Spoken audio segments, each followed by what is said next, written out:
Good afternoon. This is the House Appropriations Committee. It is Tuesday, March 10th, 2026. It's 1 o'clock in the afternoon. And we have with us President Trump, the president of the University of Vermont. Welcome. And Wendy, who also works with the president to talk about the request from the Higher Education Endowment Trust Fund.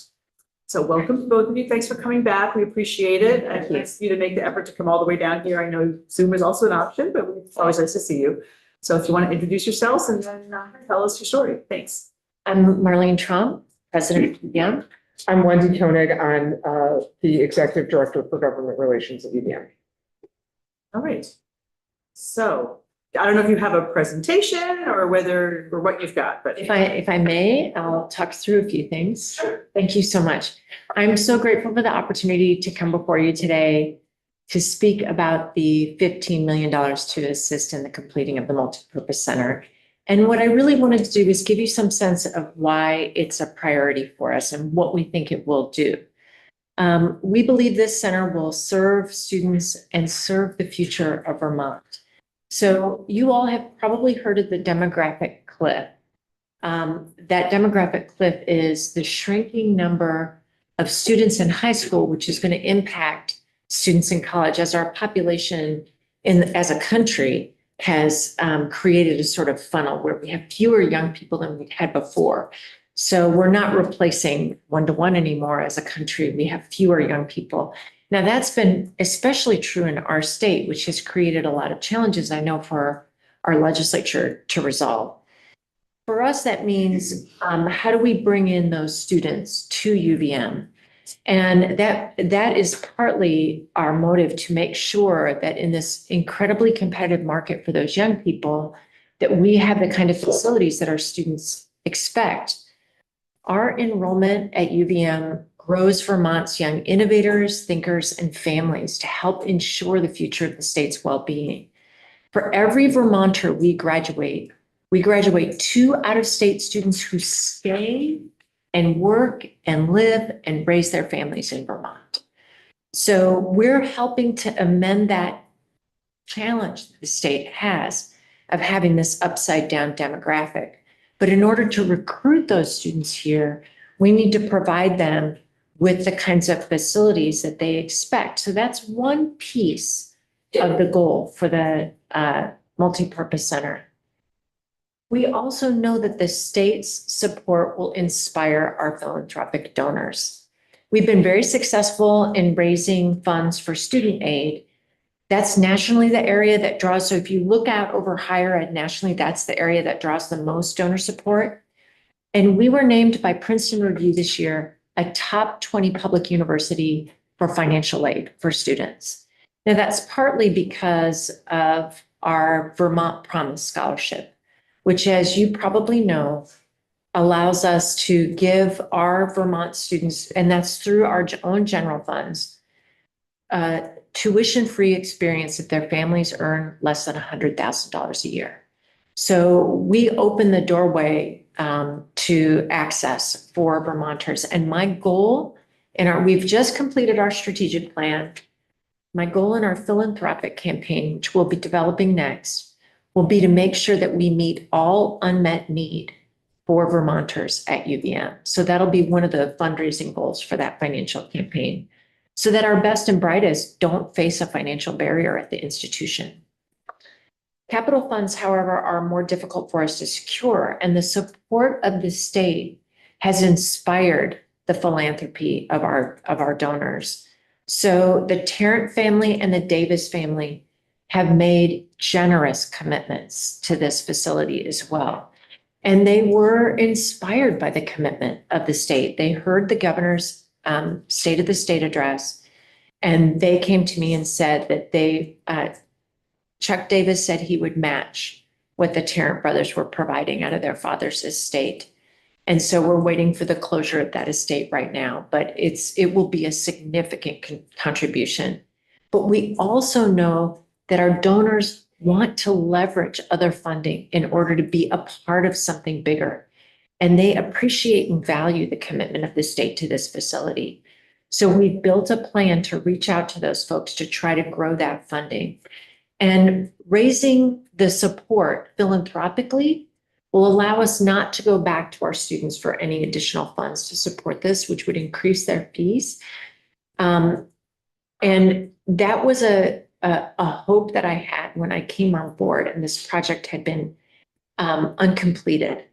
And it will allow us to provide that support without turning again to them. And we have people who want, in our philanthropic community, who want to help make that possible. But without those state dollars, for many people, the project is just dead. For many of those donors, the project is dead. Significantly, and this is something that means a lot to me for reasons I'll mention in just a moment, the project is a profound economic driver for the state. It will become one of the largest indoor venues in the state of Vermont. It can bring concerts, nationally significant performers, meetings, conventions, family entertainment. It can provide a venue for K-12 for state championships, as well as camps and trainings. That's tax revenue for Vermont, and it's opportunity for economic development. There's a ripple effect from that kind of commerce that happens when you have a venue like this. And I had the privilege of overseeing a facility like this in my last presidency. And we had everything from, we packed lunches for people who had food insecurity. We had Disney on Ice, we had concerts, we had meetings. So we provided the whole range of those kinds of things in that facility on our campus. And that's the vision I have for this facility as well. Now, really intimately relatedly, this is a project that can help us fulfill our land grant mission. So the land grant mission was conceived in the state of Vermont that public universities through land grant would serve their states. And my goal as president of UVM is to ensure that we are doing that as an institution. So I'm committed to elevating that land grant mission in our completed strategic plan. We really focused on that. And I think what this facility can do for the state is a critical part of that vision. I want to talk about the source of the funds that the governor has proposed.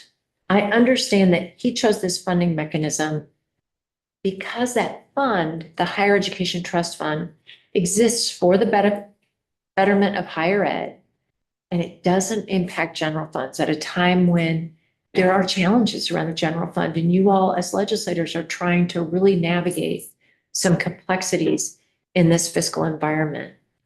And I know it's a departure from how those funds have been used for the past, although they are dedicated to higher ed. And we believe this one-time investment is an appropriate use of those funds because it will allow us to make such an impact on the state.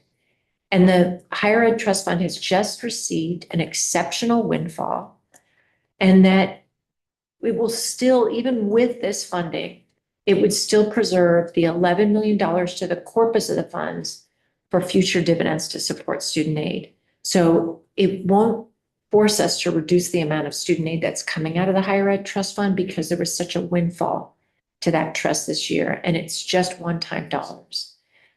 Now, I know people understand UVM is very successful and well-resourced, and I understand that. We are proud that those resources support our students, support our employees who contribute so much to Vermont, and the programs that serve our state. That's extension, but that's the health programs that we do. That's every part of the university reaching out across the state. And most of our funds support students, employees, and programs. It's just that simple. And I want to make something very clear. Our endowment, which a lot of times people look immediately to, is dedicated funds. So whatever those donors gave that money for, maybe a donor gave money for cancer research, maybe a donor gave money for student scholarships.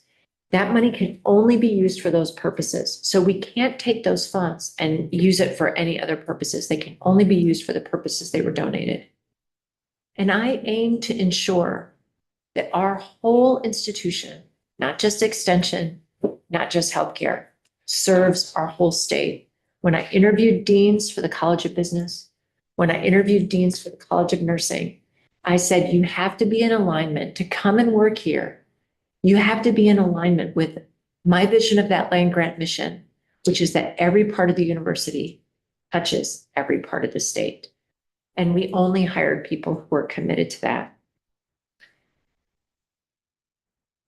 Without this kind of investment, we will not only be at a competitive disadvantage, which reduces our capacity to bring those young people into the state who are helping to fuel our economic growth and well-being.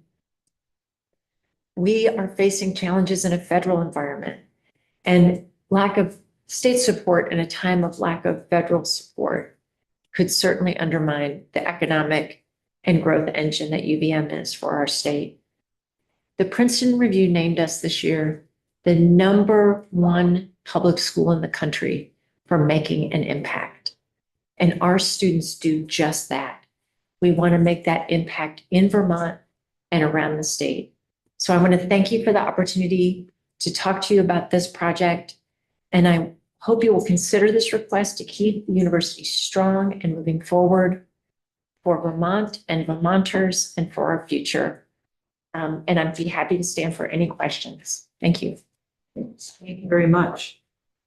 I wonder if it would be helpful for us maybe to get a little bit of the history, because this project started before COVID or, you know, and so a little bit of a timeline might be helpful for us to understand. Sure. Maybe you can give the initial date. Sure. Mhm. So we started discussing it many years ago, but it's approved by the board in 2019.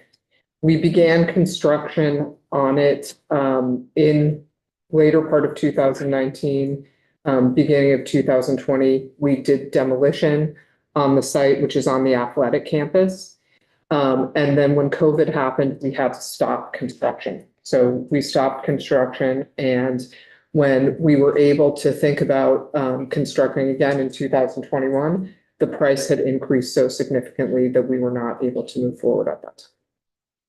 And so the hope now, and there were people who had committed funds, but when the project was stalled, it really broke faith with a lot of people. Now, that wasn't anybody's fault. The pandemic forced us to stop construction.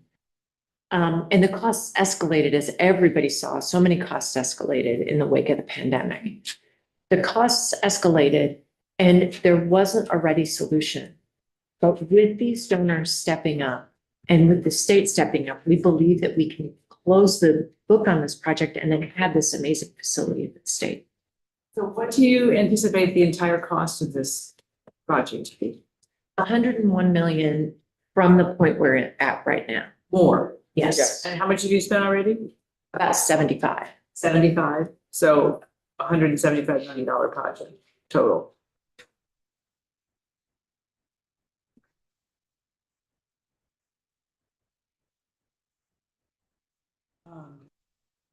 Other questions, Marty? Well, this 15 would be added to what's been pledged by your other donors that you talked about. And how close does that get you?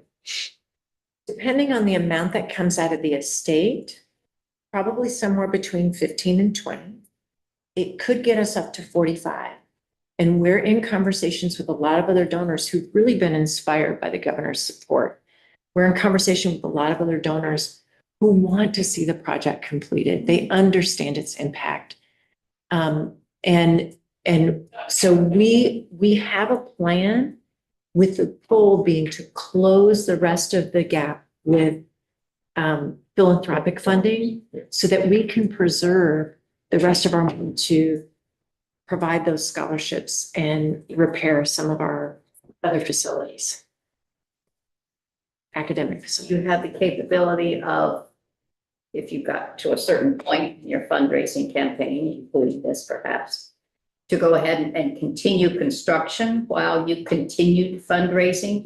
Do you see a path to go ahead and starting the construction and even perhaps finishing the project, but having longer term pledges that will help you cover that cost over time? It depends on how people commit. Right. So if people commit to funding outright, let's say, for example, somebody gave us a $10 million gift outright.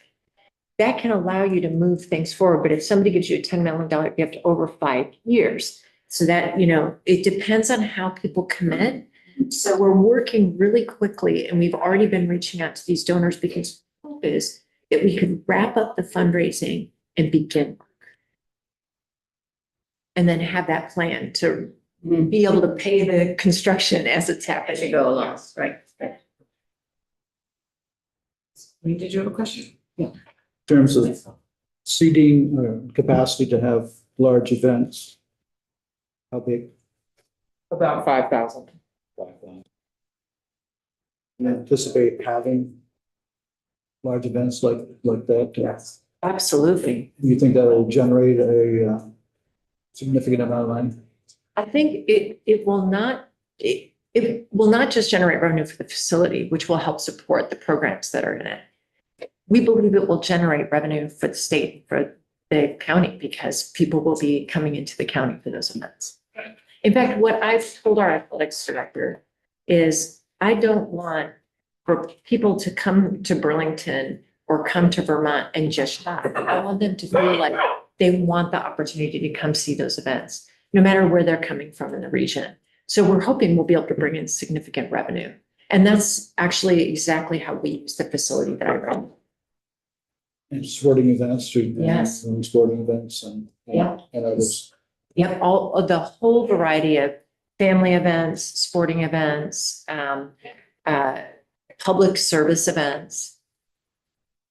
So I'm a little curious about these events and revenue, because if you have somebody come and you're charging for tickets, does UVM get the proceeds from the tickets? I mean, how do you see that working with, who's getting the revenue? It depends on what kind of event it is. So if it's a concert, Mhm. of course, there's a significant portion of that goes to The artists. to the artist and to the, Right. and then some small portion of that would go for the use of the facility and the staffing and things like that. But you always hope to generate revenue from that. And concerts are actually one of the most revenue producing kinds of events you can have. Athletics events can produce revenue, particularly things like basketball. But who gets the revenue from those events? Whatever the margin is would go to, depending on the event, who the event sponsor was. So if it's athletics would get that revenue. So it would go, the revenue would mostly go back to University of Vermont. And then you see the other revenue with people coming and then they go out and have dinner and they stay in a hotel. Exactly. That's how you see Hotels, other restaurants. but not revenue from the projects or the events themselves. I think one other important thing that Marlene has mentioned that I would like to underscore is one of the reasons that it's important for the university also is bringing all these people on campus helps us recruit students.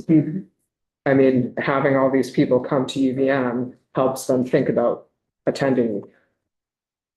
And helps us ensure that we have, I mean, that's one of the ways you drive your economic future is having people get those degrees that help drive the economy. And so I used to be really proud when we hosted Disney on Ice at my last campus, and all those kids and their families would come to campus, because when you set foot on campus, it starts to change the way you think about college. It becomes your place. And we want people to feel like UVM is their place. Mike, question? Thanks for coming, both of you. It sounds wonderful, and I don't know that, speaking just for myself, but I think the sense of the group is it's a great project. I think the consternation though is where we're looking to take this $15 million. That there's a sense that this is earmarked for scholarship, for helping direct aid for student to get into school, and that this kind of a movement, we've seen precedents set here around moving money around that then opens doors that don't want to close so easily. I think that's where my concerns are coming from, and maybe other people in the committee as well, that we're moving some money out of a fund that was designated for something else, most especially for students to get into school and to pay for it. And given the, even as much as everyone's trying to keep costs down,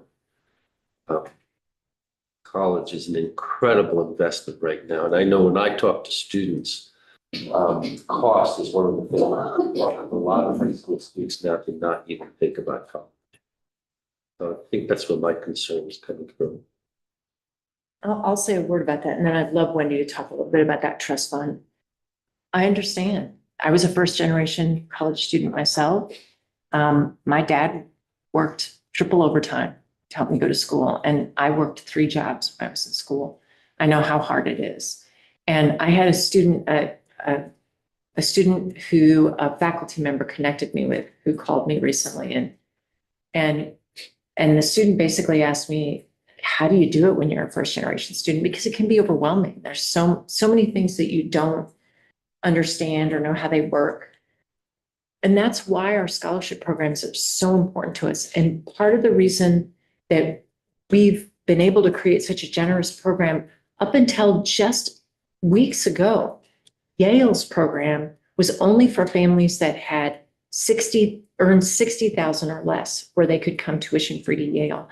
We had a far more generous program even than Yale. So that $100,000 or less ensures that if a family needs the support, we're there to help them come to UVM. So we've been very generous around scholarships, but that doesn't mean there's not more work to be done. We know we have to lower that barrier. And this money wouldn't reduce the amount of funds going out to student scholarships because of the increase that went into the corpus. But maybe Wendy, you can talk a little bit about that. Yeah, I mean, I think that I also understand the hesitation about using the fund in a unique way that it hasn't been used before. I think that the timing is interesting because if there were $15 million from the general fund that people were willing to give to UVM, we would be thrilled with that. But we know what a difficult budget year it is.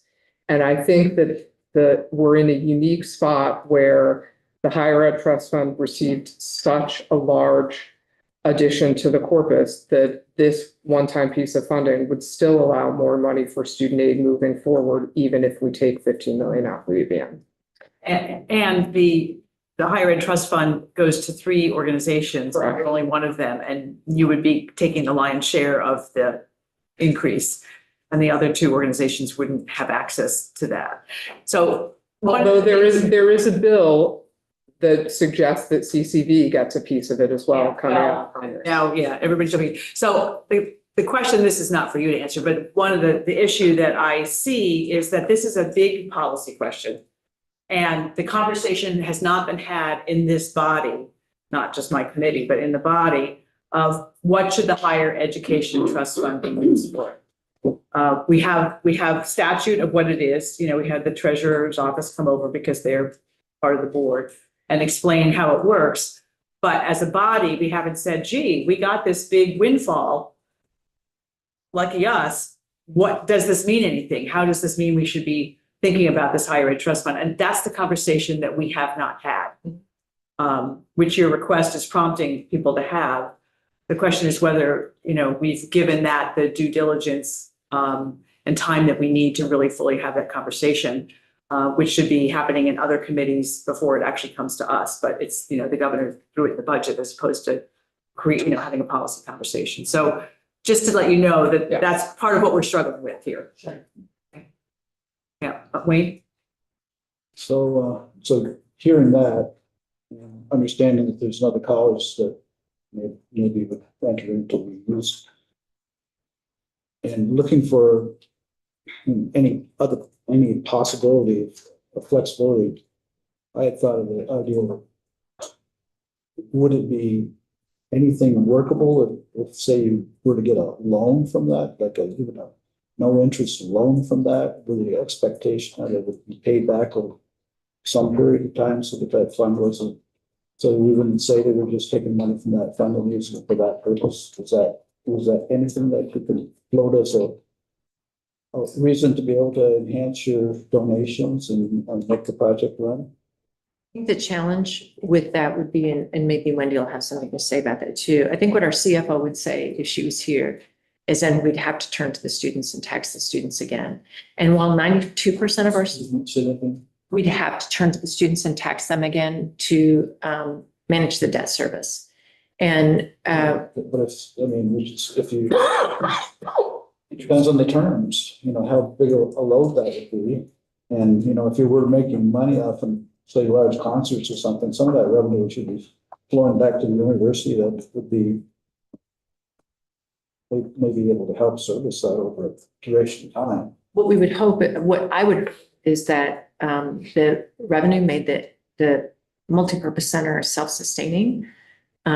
Most facilities at a university cost money because there's deferred maintenance, there's, staffing that are required to support it. So what you hope when you make that revenue is that it allows you to break even. We're not a for-profit entity. We just want to be able to break even. Yeah, I mean, I think that I understand that idea. I think the challenge for us with donors is that the donors that have been talking about making additional gifts to this project are asking to see the state make an investment in the project as well. That's important to them to see that happen. And I think that they're referencing things like money that the state has put into the Vermont State Colleges to help them with transformation, and they want to see an investment in EVM as well for them to make a bigger investment in this project. Not seeing any other questions. If we have any, we know how to find you. Thank you for But that. I really appreciate you making the effort to come down here and to fill us in a bit more about the project. We really appreciate the opportunity to speak about it again, so thank you. Great. Thank you so much. Take care. Thanks very much. Thank you. Right into the next bill, and then after that, we'll take a break. So fiscal note, I see joint fiscal office. What else do we have here? Tim? Hi, do you want to join us at the table? Catherine and Shay, if you want to come or you want to, you're welcome to join us at the table if you would like, or not, or you just share and.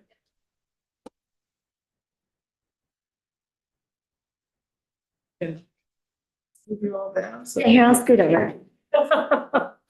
All right, we're switching gears to government accountability. Page 67. We heard this briefly last year. Deja vu. And although not quite, because we sent it back to GovOps, who's refined it a bit and now is presenting a new iteration of that. So if you all want to introduce yourselves, and then maybe we'll start with Tim and then whoever else wants to talk. Great. Thank you very much for having me today, committee members. For the record, my name is Tim Devlin, Legislative Counsel. And for you, I'm putting up on the screen, I believe, maybe just handed out. We have the strike all amendment to House Bill 67 brought forward by the House Government Operations Committee. And this is an act relating to legislative operation and government accountability. It is 5 pages long and in essence assigns a pilot project to be taken up by the Joint Fiscal Committee. And without getting into the details of that committee, I'll just kind of scroll down and point out where the appropriation is here. So on page 4 of the bill, we have Legislative Joint Office Consultant and the full appropriation, section 3. So subdivision A, we have committee personnel, and this is empowering authority that will be granted the Joint Fiscal Office to enable them either to contract, support work for the project, or to hire a new exempt temporary service position for 2 years. And then we have the appropriation there on line 19 in subdivision B, where it states there is appropriated to the Legislative Joint Fiscal Office from the general fund in fiscal year 2027, the sum of $150,000 for the pilot government accountability project personnel. So that's the money part.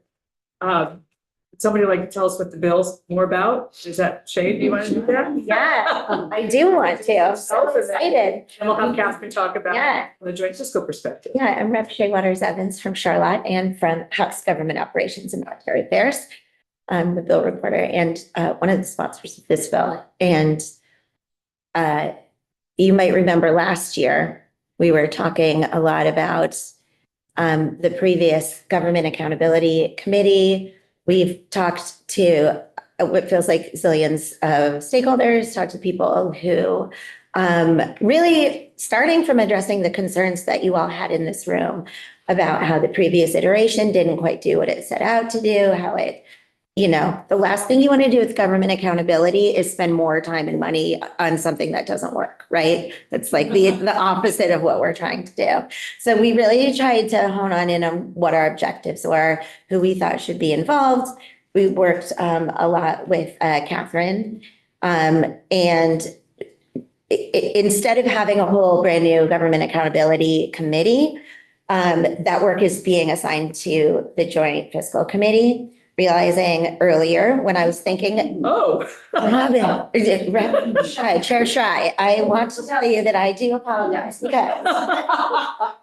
I spoke at length with the chair of the Joint Fiscal Committee. Yes, Rep. Kornheiser. We talked about this a lot. And then when I was getting ready to come down here and talk to you all, I thought, oh goodness, so it would have been good to check in with the rest of the folks on that committee, but we, Listening closely. yes, as you know, this time of year, things get a little hairy. So we were assured, she came into our committee and testified. Rep. Kornheiser thought it was work that could be done, that there was time and the will to do it.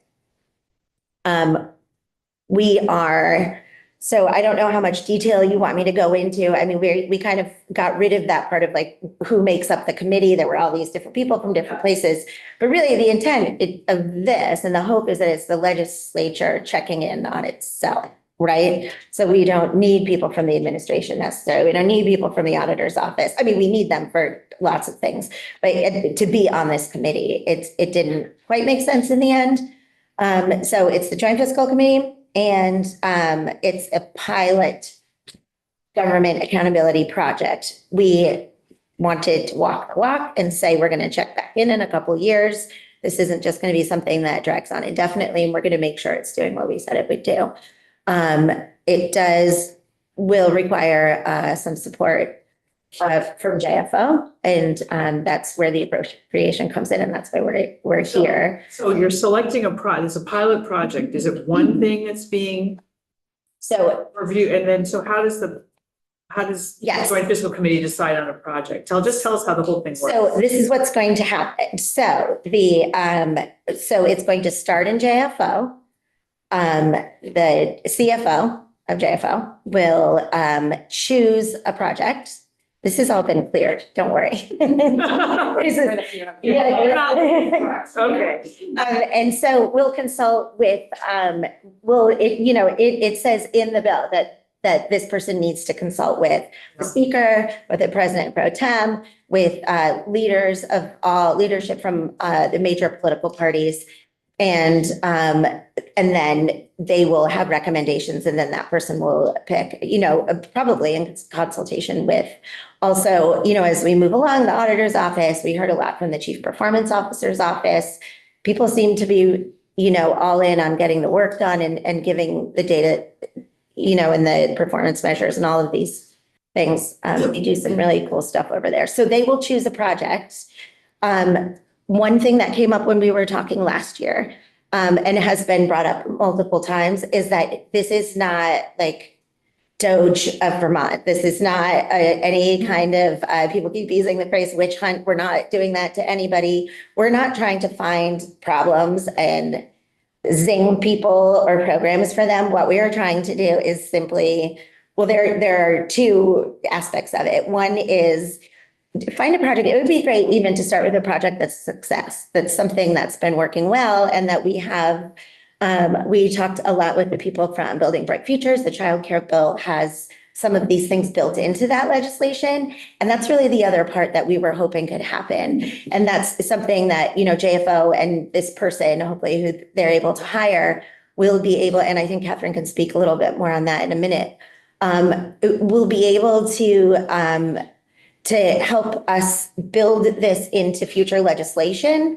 to have, if not a template, but at least to have sort of a checklist or something to help us hold ourselves accountable every single time we create a program or we have an initiative, to make sure that we're checking back on ourselves and not just with a report or that maybe people don't always read or, like a check back, but like a real actual things like, here's what we want to measure.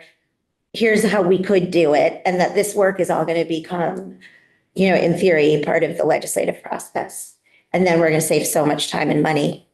And everything we do will be successful and achieve the goals that we set out for it in the first place. Questions, Wayne, then Lynn? I'm highly skeptical. I mean, I wish you were doing Doge. The whole thing, the whole state government, but that would be an immense task. Yep. So, I mean, we have committees, we've got your committee, we have a lot of committees that, I mean, I was looking at some of them. There's some in the health department, other committees that are supposed to be looking at accountability. So how we intersect it, I mean, this is a huge thing if you look at up across all of state government.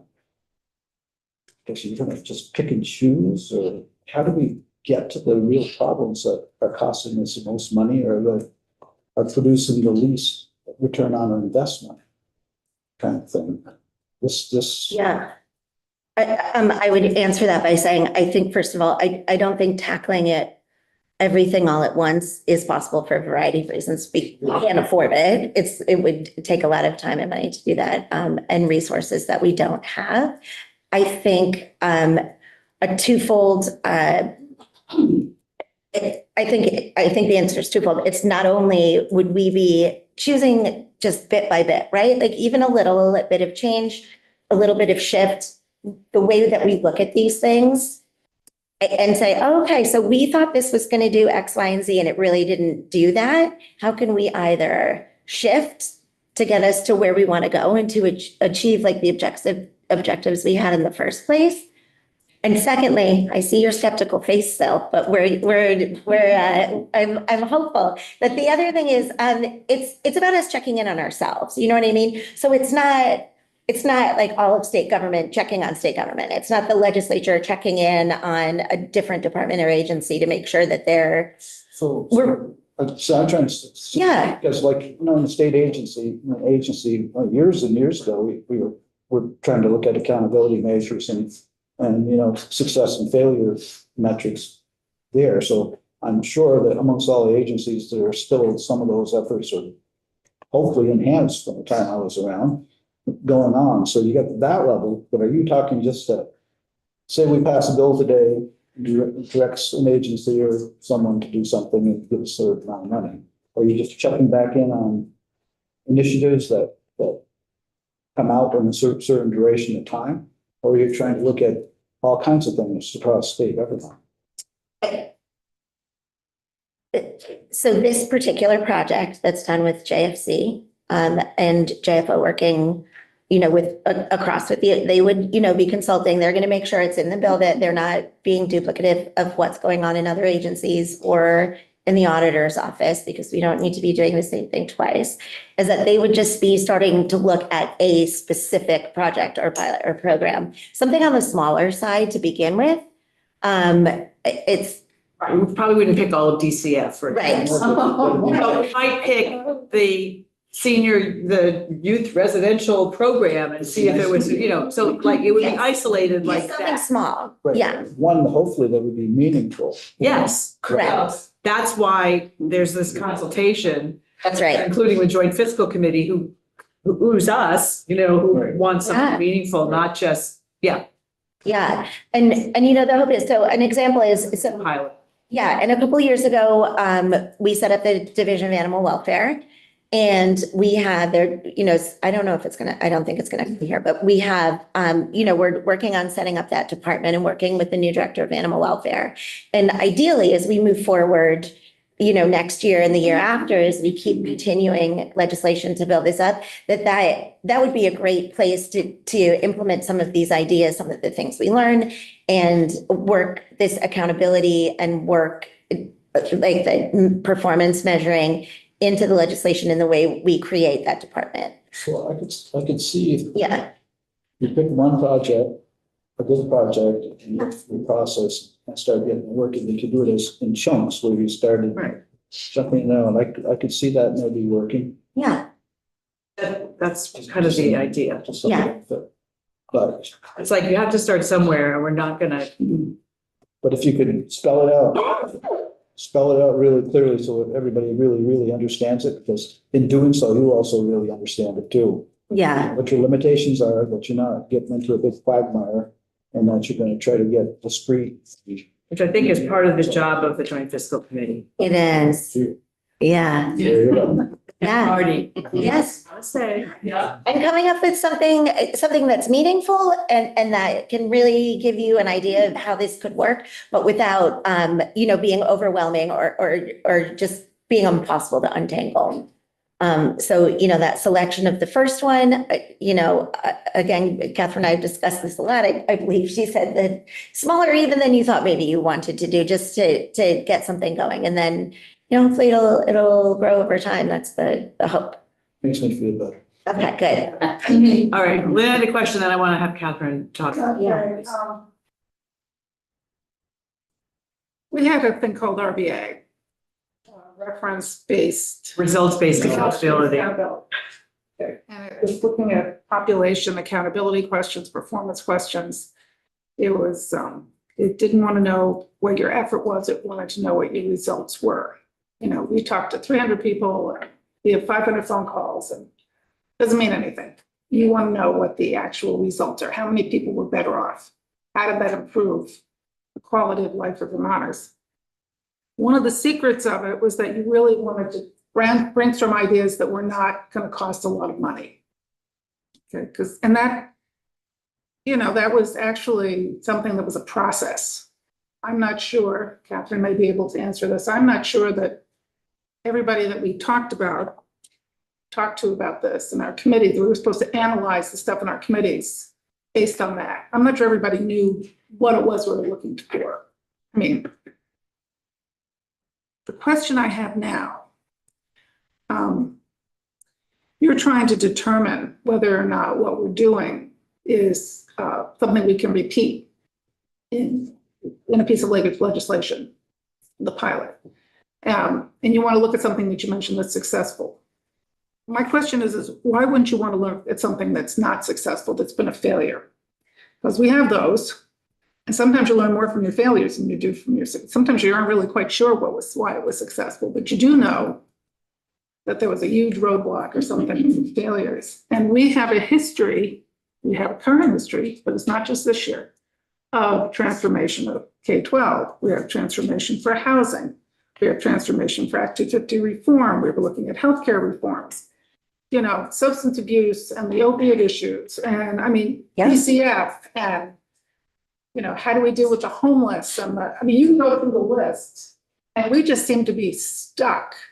So how do you go and think that this legislation is going to go and take us past the RBA and into something that's going to be better, that we get through those roadblocks and we actually can accomplish something with these issues we're talking about this year?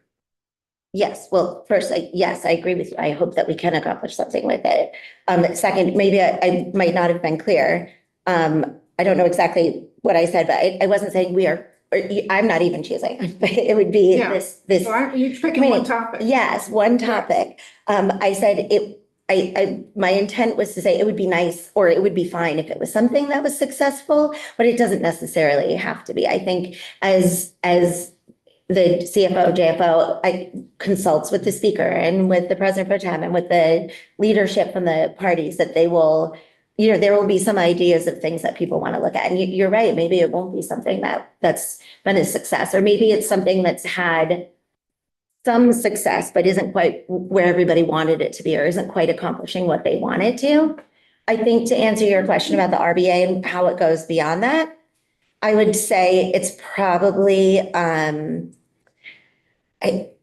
think the makeup of this committee and the people who are invested in doing this work have a lot of knowledge and experience and institutional knowledge that maybe members of just individual committees, we're all from all over the place. We're a citizen legislature. We've got lots of different skills and lots of different points of view, which are helpful, but maybe not everybody can analyze data, or not everybody knows what to look for when they're doing a performance evaluation or something. And that's probably what makes it difficult for committees to do that work, is because people don't have the knowledge or the expertise, not because they don't have the will, but just because it's a specific skill set there.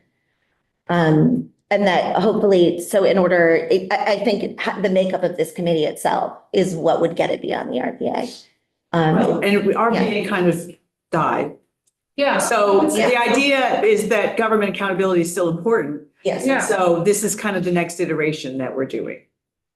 That's my understanding of it. Yes, and trying to find a way for it to work that is that people feel comfortable, that they feel like it's not political, that it's really truly, I think, it's something that we all share, which is the desire to make sure that the work we're doing is meaningful and that it's helping Vermonters. The money that we're spending is being spent appropriately and effectively. That's right.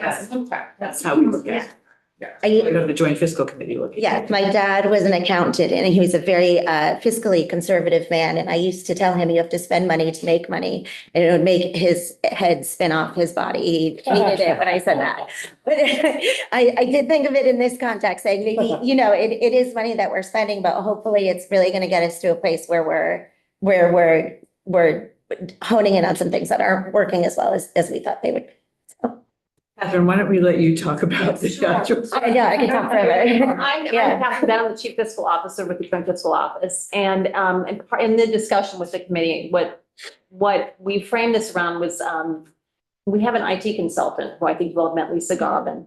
But initially, when we created that position, not Lisa, it was Dan Smith initially, but it was a 2-year pilot project to come in and analyze, look at IT projects. And so this is very much modeled on that same concept. Let's try something out for 2 years. Let's give it a shot. I would tell you what we did. Dan Smith, the very first project he did was a judiciary IT project. And it was a relatively small, manageable one. But what it did was it allowed us to create a framework and the system for how we were going to analyze all the projects. So if you have seen any of Lisa or the IT things, they have those blue arrows that show you there's 8 questions on every IT project. And it shows you on one page how well they're doing on leadership, on the justification for the project. There's a uniform format to it. And so we chose a manageable, not politically hot topic. We chose very deliberately a project that could bear some looking at, but was not super sensitive or hot. And it was allowed us to set up the sort of not the guardrails, but the system for how we were going to do future projects. So we continue to use that same format and system for reviewing IT projects. That was Dan Smith for several years, which felt us, I think he worked with Dan Smith, right, also, and then also now Lisa Galvin is doing it. So he was a 2-year temporary position. I think we did it again for 2 years, and then we finally rolled it into our office. But that was the way we tried it out to see. And it's been really helpful for us to have Dan and then Lisa to help us be our guide. Yes, on those things. And there are certainly experts on this. And that's also why in this language, it has a consultant or a full-time employee. That's actually how we started initially with this IT. And I don't know. It sort of depends on who comes through the door and what expertise they bring on this topic to see which way we would go. That's why I wanted the flexibility of the consultant or an employee. So that's one other thing I guess I wanted to say was I was thinking a lot about, the all-member briefing in the fall. In December, we have in the afternoon, we have a different topic every year. And that topic is actually arrived at through discussion with sort of a lot of different people to find something that would be useful, that isn't gonna, I don't, as a nonpartisan office, want to get into things that are gonna make me being viewed as partisan. So the topic in the afternoon of the all-member briefing is a result of many discussions with many people brainstorming about what would be useful and what feels appropriate for that. And I view this very much in that same way. Like, that's why all of that is written in here about how you have to connect with, because I would want to pick a project that makes sense, that people feel comfortable with, and everybody's bought in, is a valuable thing to review. Yeah. Marty and then Lynn. Within our agency of administration, we have a chief performance officer and we have a population outcomes review, and I can't recall all of those things, but I do recall that certainly they relate to our processes and how we're doing. And at one time they produced charts with arrows that went up and down and sideways and all that kind of stuff. regarding our various functions. So have you talked about how this would relate with those areas? Are they totally different? Is there some synergy there? Yeah. Have you- So, yes, we had them, we met with, Justin Kinney, the Chief Performance Officer, multiple times. He came to our committee and testified, and some of his staff. There is, I didn't bring my glasses, I'm gonna do this. There was, it does, okay, so, if you're looking at the bill, it's page 3. Section 7, it's line 10. It says the committee shall work in consultation with legislative committees of jurisdiction, the state auditor, chief performance officer, and other relevant entities. So it's really worked into the bill that they're going to cooperate with each other. I think a lot of the work that they do, it's fascinating, what they do in the chief performance office. It's really interesting. And I think a lot of it ties in to what we're looking for here, but it's not, it's like one piece of the puzzle, not the whole thing. But it's important information that is, of course, useful and should be part of any. I just don't want to see duplication. Well, what they're doing. but I think using Catherine's example of using somebody else to be looking at IT, not just our ADS, helps us understand. So I see it the same, I see it the same way. I do have a quick question. I'm going to go to Lynn. That 150, it's a 2-year pilot. Is it? 150 is for 1 year. 1 year, so we have to do it again. Another 150 for. Okay, so we're not funding 2 years worth in this. Yes, you could. Right, but that's not the proposal. Okay. Yes. Thank you. Nice try. I'll do this. I'll do this first. Okay, Lynn. Yeah, I just want to say that I was on institutions when Dan Smith. It was Cynthia Brown. You remember Cynthia? Yes. Miss Contrarian, who really said that we could not depend upon the administration after judiciary, DMV, Health Connect. Yes. Terrible failures. Lots of big failures. And she said, we need a person that does it just for us. So we're not depending on the administration, any administration, for that person to sit down and analyze and give us an idea of whether this thing is feasible, how much it's going to cost, why we need to do it, blah, blah, blah, blah. That's when we hired Dan Smith. He was available. We found this person in Vermont and it worked out great. Yeah. That is now part of your permanent JFO, Yes. but It was, but at least 2 bienniums, it was a 2-year. I can't remember. Yeah, it I was- can't remember when it flipped from a 2-year to being part of a budget. that but came then- out of institutions at the time. But her logic was actually very good because we had a terrible record and we brought people in during that year to try to figure out what the heck had happened, specifically to Health Connect. And we had judiciary and some other people come in, but it was clearly, we had a special committee that was headed, I think, by Mike Sperling, who was the police chief in Burlington. Yeah, Sterling. Sterling. Yes, Sterling. yes, you're right. He did do that. Yeah, there was a group that sat down and looked at how you bought software and what we were doing wrong and why it was so expensive and wasn't working and customization and blah, blah, blah. Anyway, they gave us a whole big presentation. I think that was the same year, so. Yeah. This is actually studying things that fail. Were actually good. And I think that there's value if you do it right and if you can find someone who can help. So it's not, the other person, of course, as we've heard in Commerce, Sue Zeller came in and explained, what does a chief performance officer do? What is RBA? What is this, any of this? She came in and went through all the things that they wanted the governor, this is a governor's position in the administration. Yeah. Okay, but went through all the things that you want to look at when you have a program. And how did it fit with his 631 or 236 or whatever that thing that he uses is.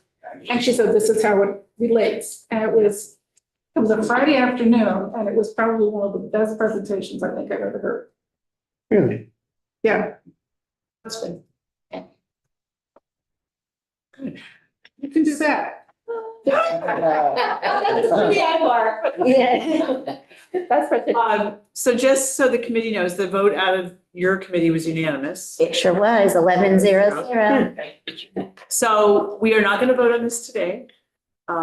because there's money in it and that we've got joint fist, James taking a list of all of our bills and what the money is, so we will see where all of that lands, but I think we have our questions answered for now. Wayne, one more? Just one for you. You folks are gonna have enough time to do all this?